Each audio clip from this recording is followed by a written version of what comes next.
All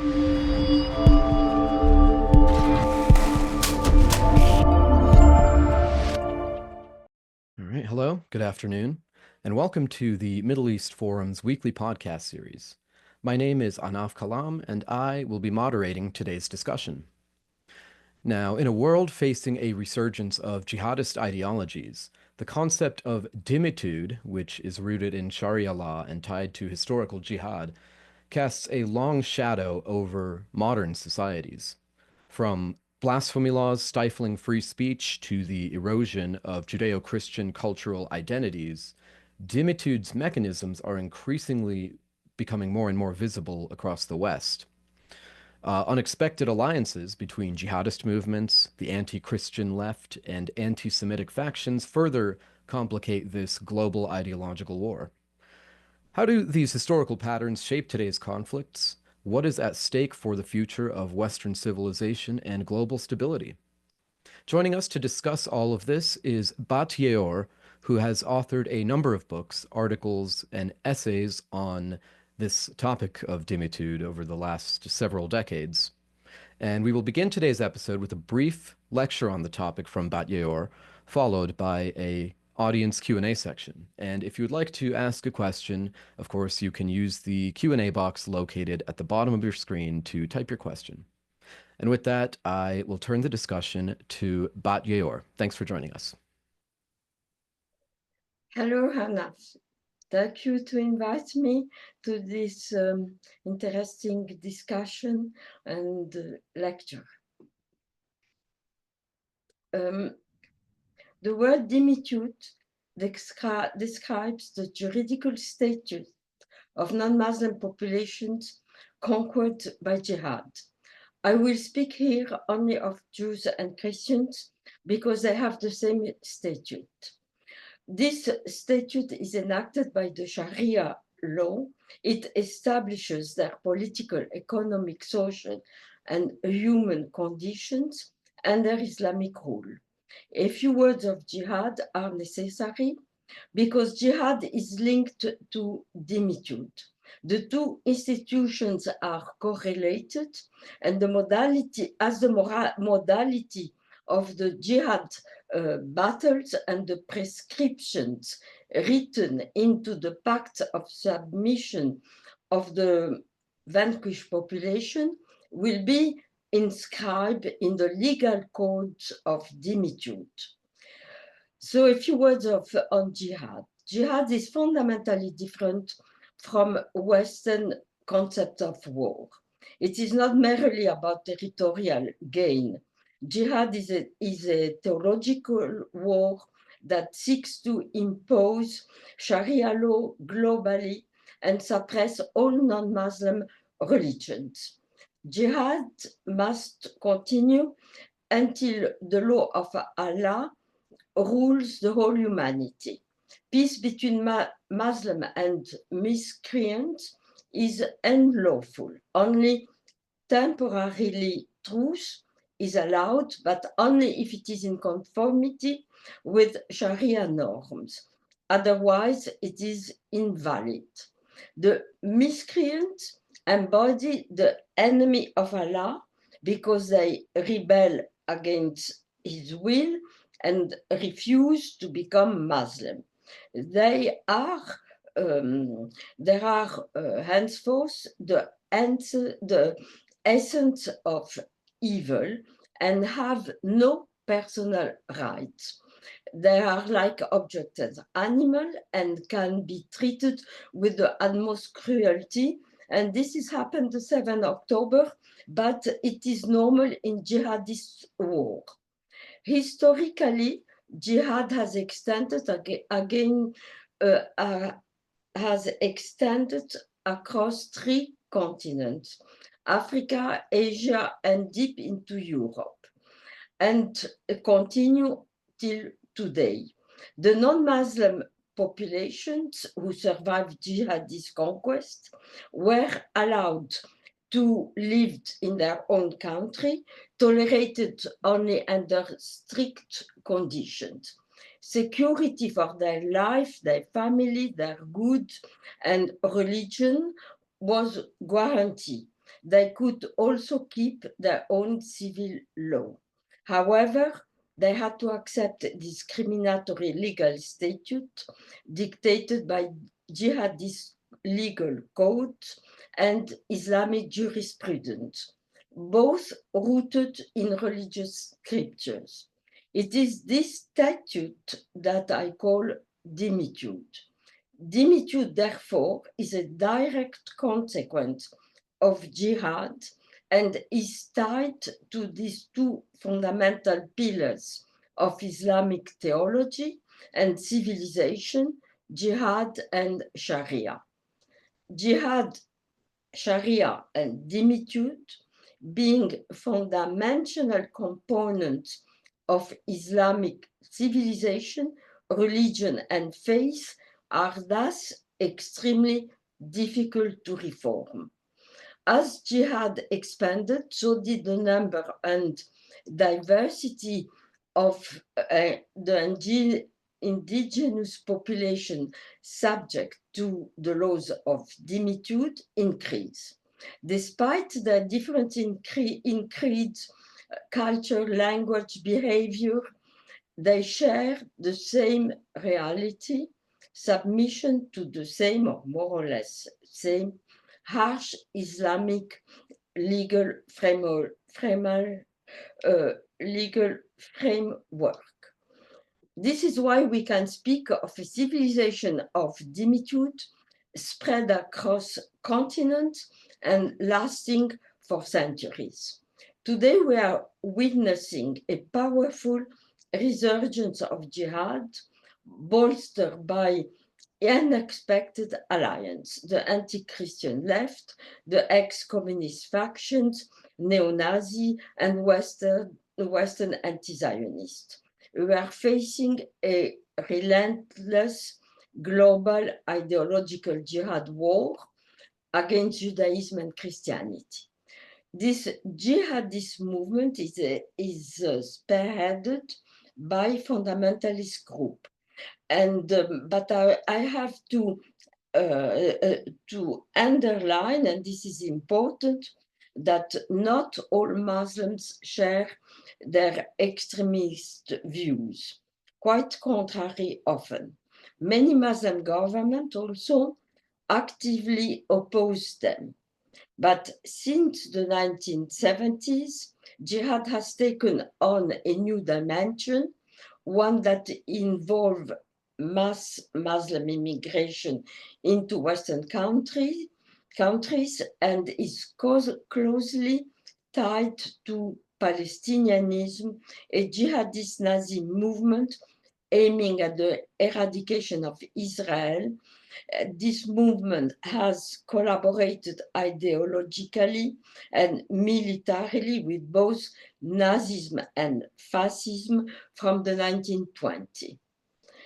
The dimitude laws apply equally to Jews and Christians, yet their effect on these two groups were not identical.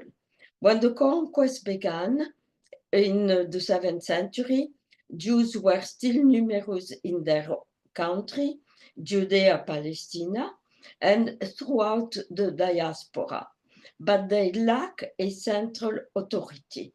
In contrast, Christians represented powerful kingdoms with armies, bureaucracies, national languages, culture, and state foundations, while the Muslims were only minority, mainly of Arab and later Turkish military invading tribes. But within 2 to 3 centuries, the picture has totally reversed.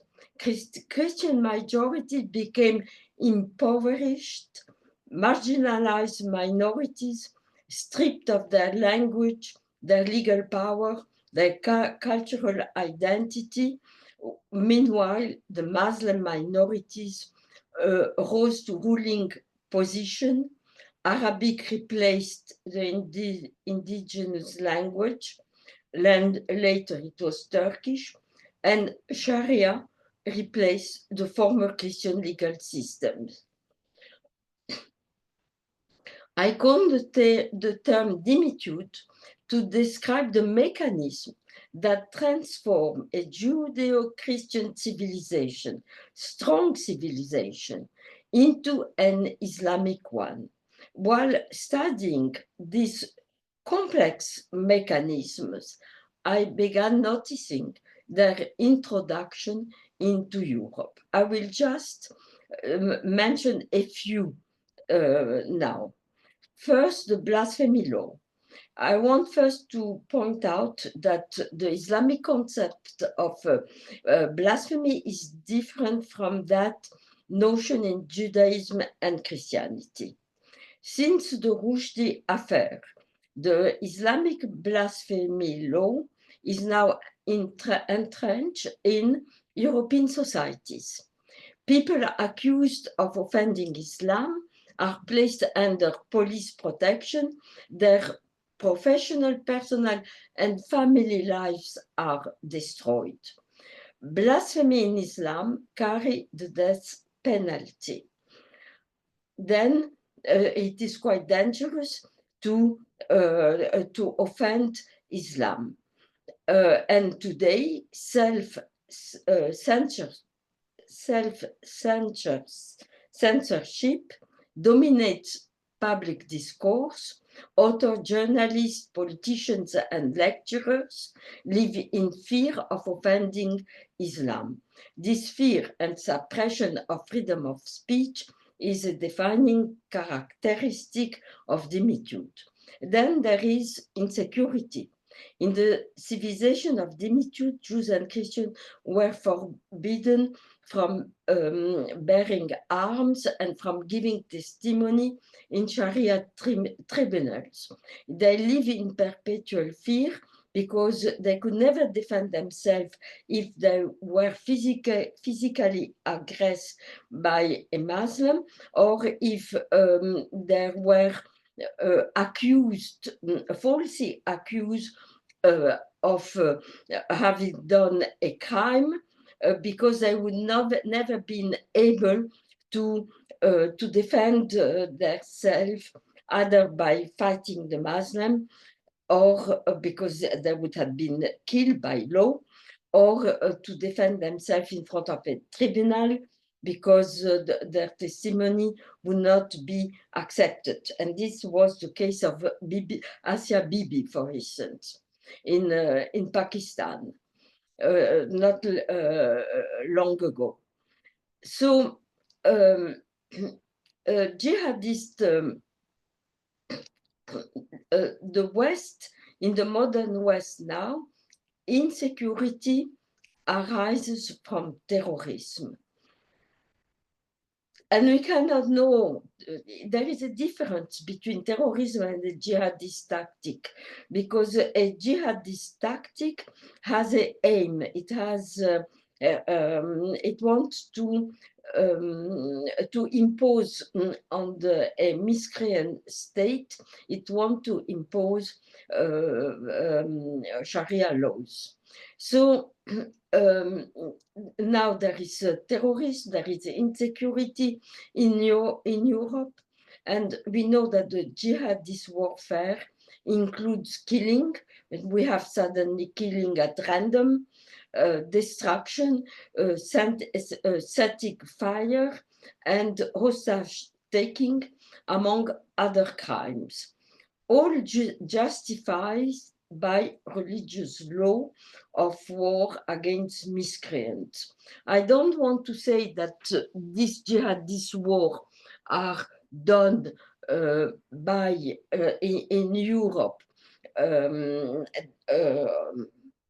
by all Muslims, but unfortunately we have such crimes done by Muslims also against other Muslims. So the law,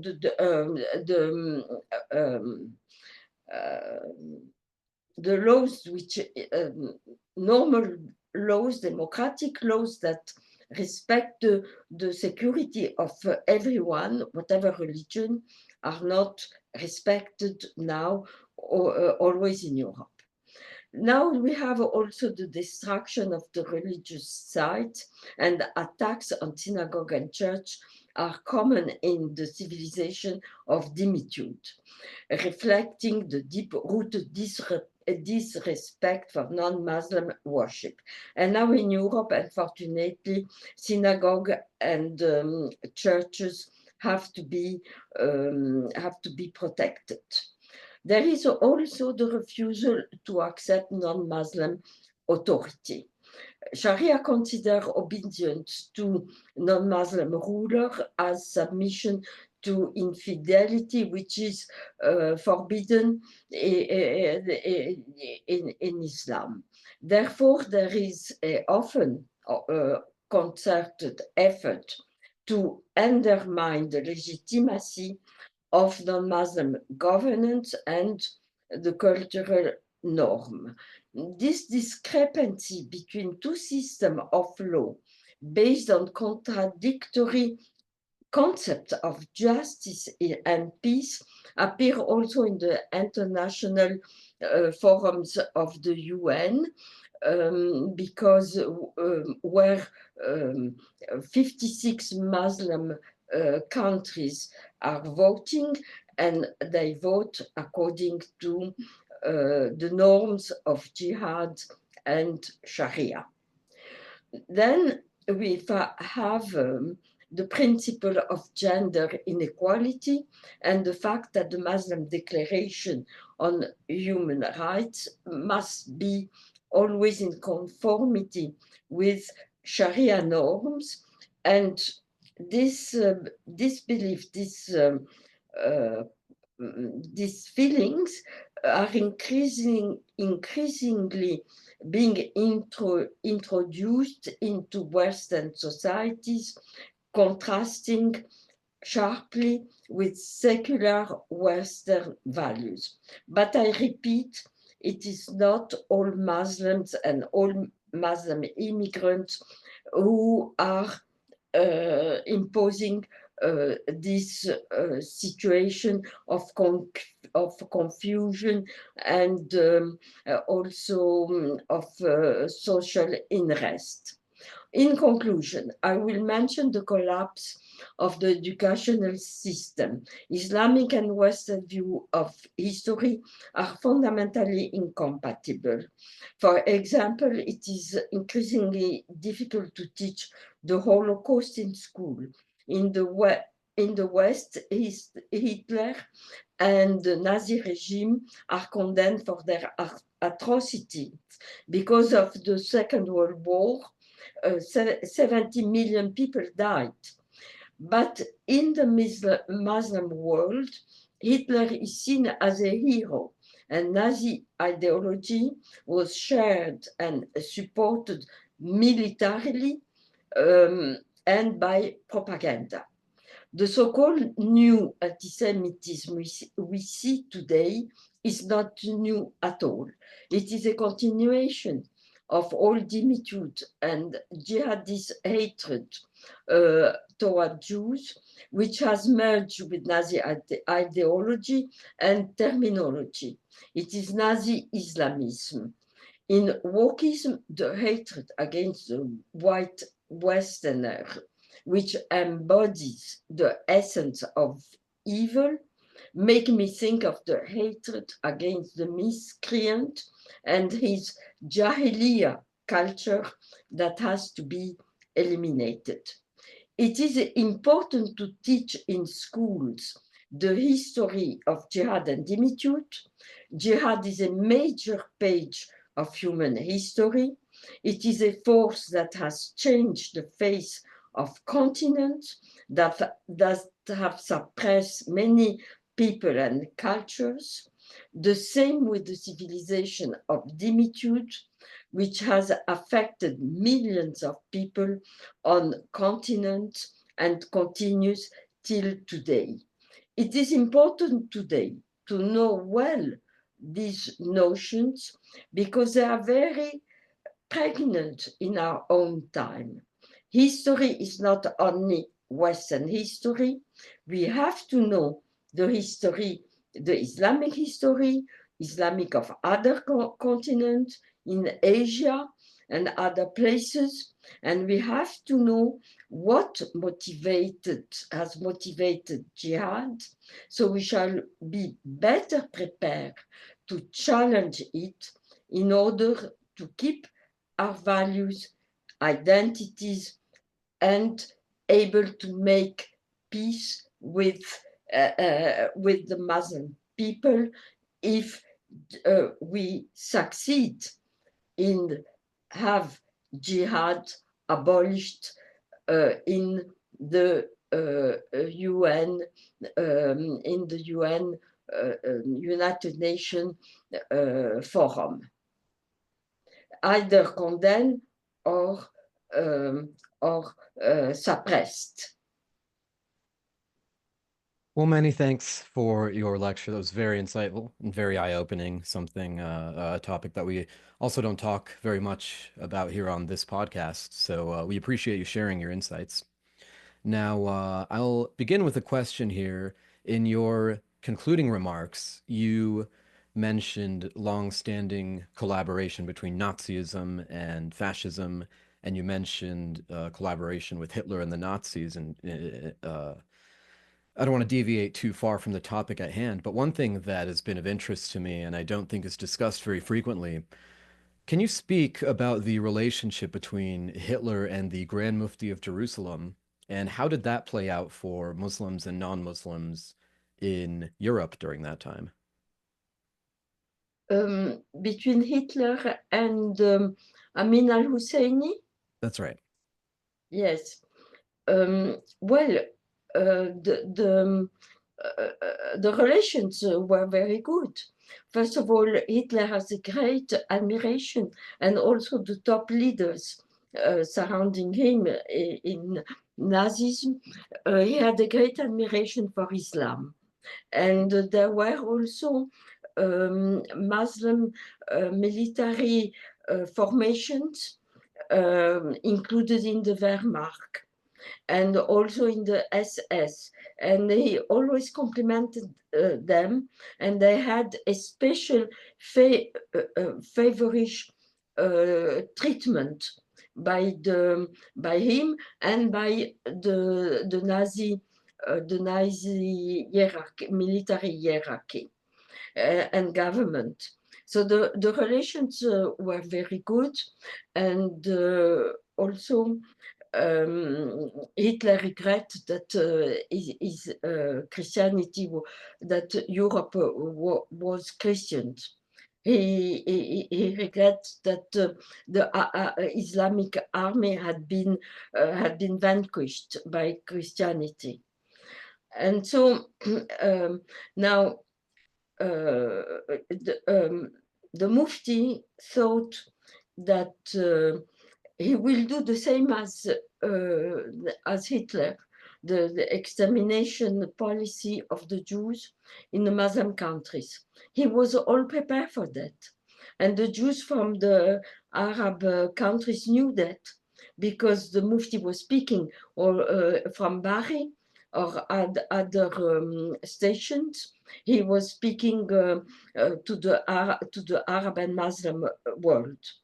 There was a strong implication. The Mufti was not the only one to collaborate with the Muslim, with the Nazi system. There were many other Mufti and other Muslim leaders from the Muslim world, from the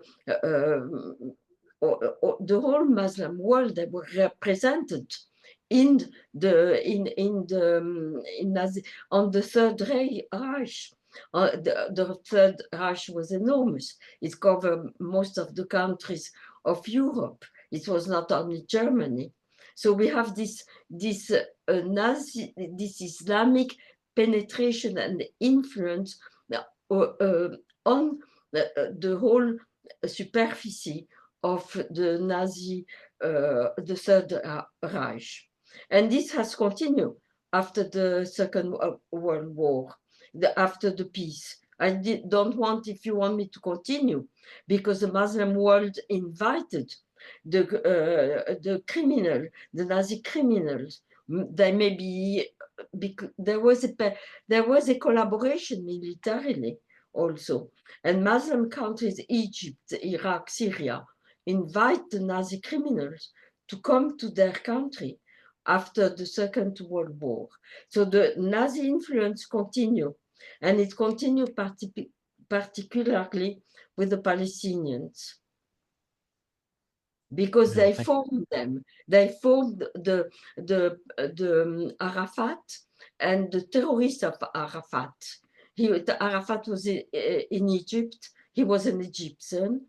He was in Egypt, living in Egypt, and there were the Nazi criminals there under Nasser, and they contribute to form the Arab terrorists, to form them militarily to attack Israel.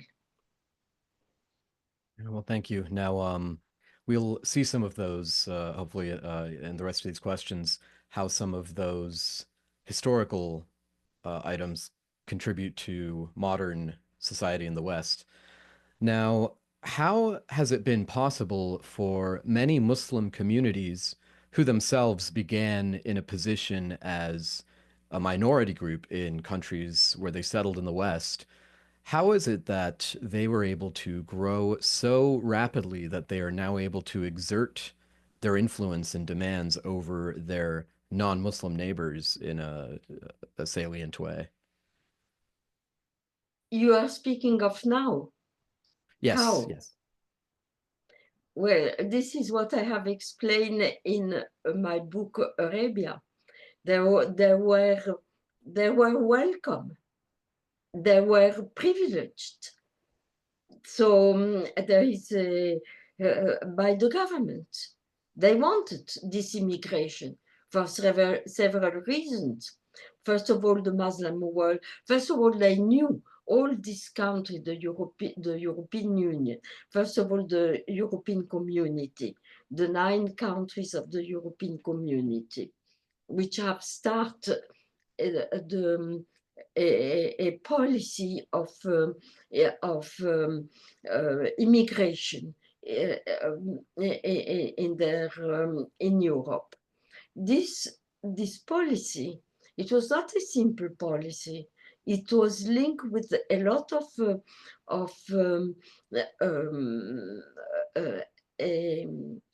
alliance with the Muslim world, because the Muslim world was very rich. First of all, there was a strong contact with this between Europe and the Arab countries, because many countries of Europe have been colonial power. Then there was the colonialism end, but they kept good relations with their former colonies, and they want to keep a good relations with those countries. It was normal. So, because first of all, the Mediterranean is not so big, and so they want to keep, because they want to keep. They knew that they had. It was economically good also for them. And then, so there was a whole, the pact, for instance, the Pact of Barcelona, which is, you can find it. It is known. It was signed between Europe and the Arab countries, the Muslim countries, in 1994. But before the Pact of Barcelona, there was a lot of arrangements and networks on and cultural, political, everything, to organize also the immigration and have the immigration, happy immigration, well settled in Europe. But and then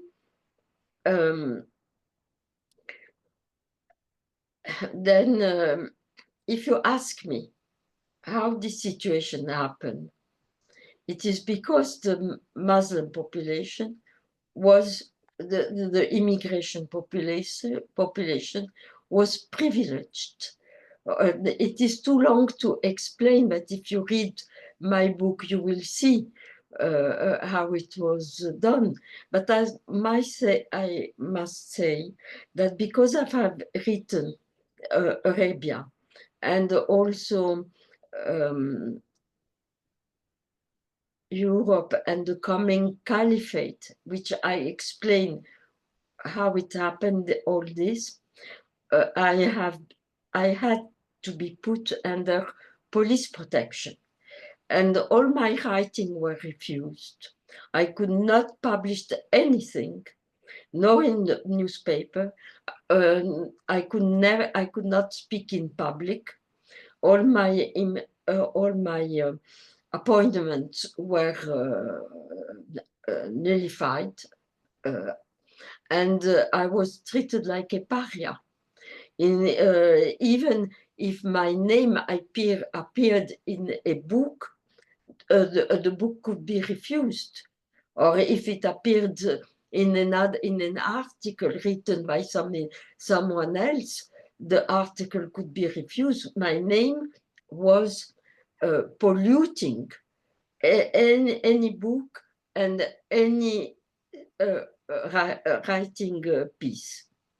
So this 4 years. Well, that is outrageous and tragic.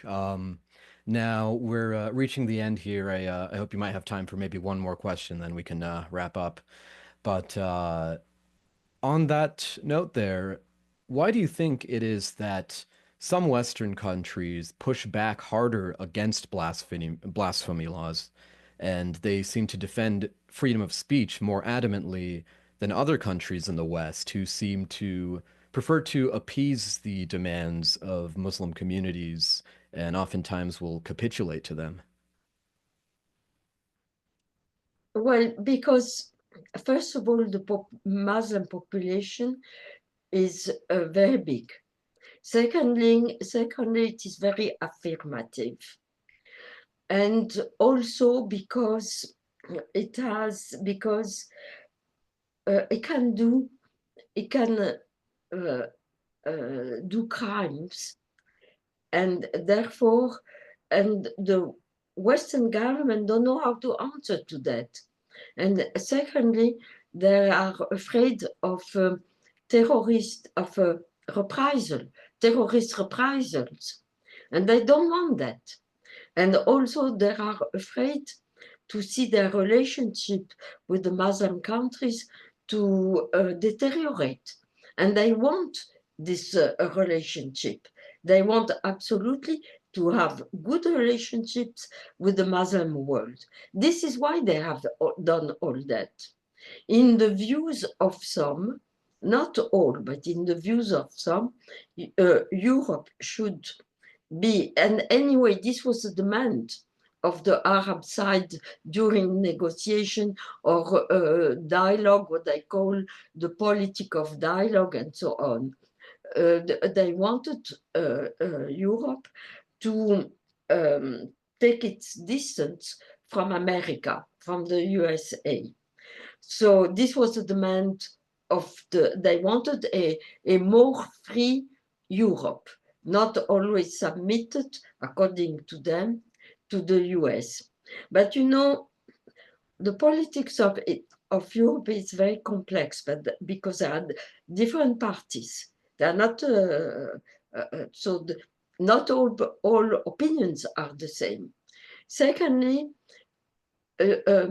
this policy of which I am speaking to you was done through a body which is the